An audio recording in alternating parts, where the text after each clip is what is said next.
Ese café hirviendo que nos salva en una mañana helada no nació en una cocina.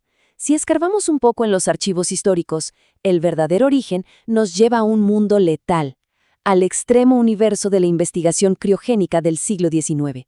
Imaginemos estar a finales de 1800. La comunidad científica enfrentaba un muro de contención absoluto. El reto: almacenar gases licuados como el oxígeno. Necesitaban temperaturas ridículamente bajas para lograrlo.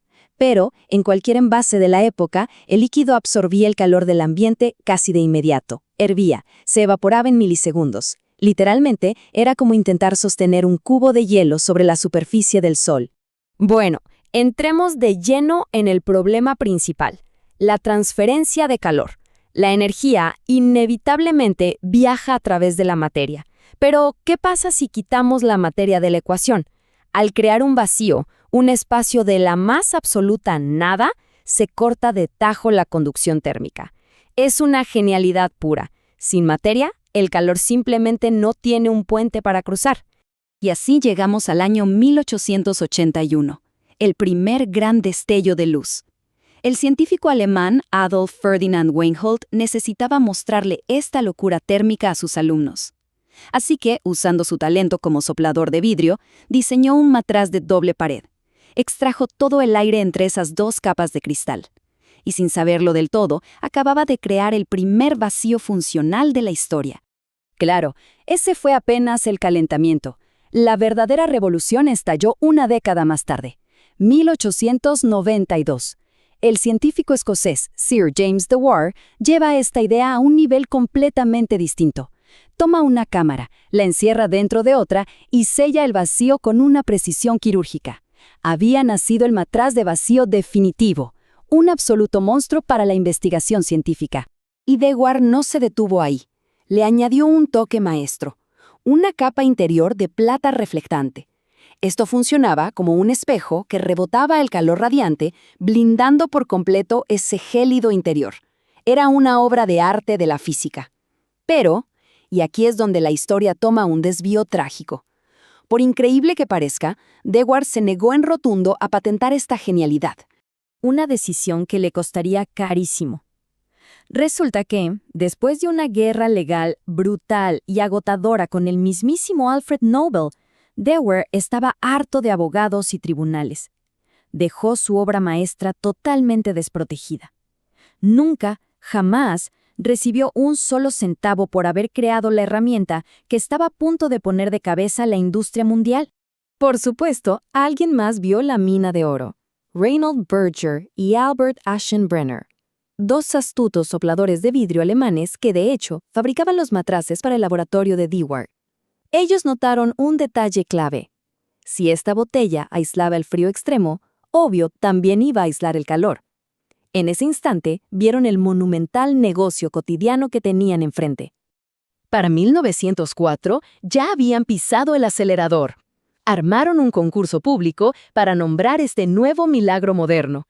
La propuesta ganadora: Thermos, que significa calor en griego. Patentaron el nombre, arrancaron la producción en masa, y cuando Dewar por fin quiso demandarlos, ya era muy tarde. Sin la patente original, el inventor perdió el juicio. Su frasco de laboratorio ya era un fenómeno global incontrolable. Pero el diseño aún tenía una debilidad: el frágil vidrio. Hasta que, en 1913, entra en escena el inventor estadounidense William Stanley Jr. Este genio aplicó todo lo que sabía sobre soldadura eléctrica de transformadores y logró reemplazar el cristal por acero inoxidable ultra resistente. Acababa de nacer el termo al vacío completamente metálico, indestructible. Y vaya que esto cambió las reglas del juego. El matraz Stanley se convirtió en una leyenda viva, literalmente irrompible. Empezó a sobrevivir caídas desde aviones en pleno vuelo. Acompañó a los pilotos de bombarderos durante las guerras mundiales y se volvió la mano derecha en las construcciones más extremas. Pasó de ser un delicado instrumento científico a un equipo de supervivencia brutal. Ahora, al analizar todo este salto, lo más impactante es que esta tecnología no se quedó atrapada en una botella. El principio básico de Dewar mutó de maneras increíbles.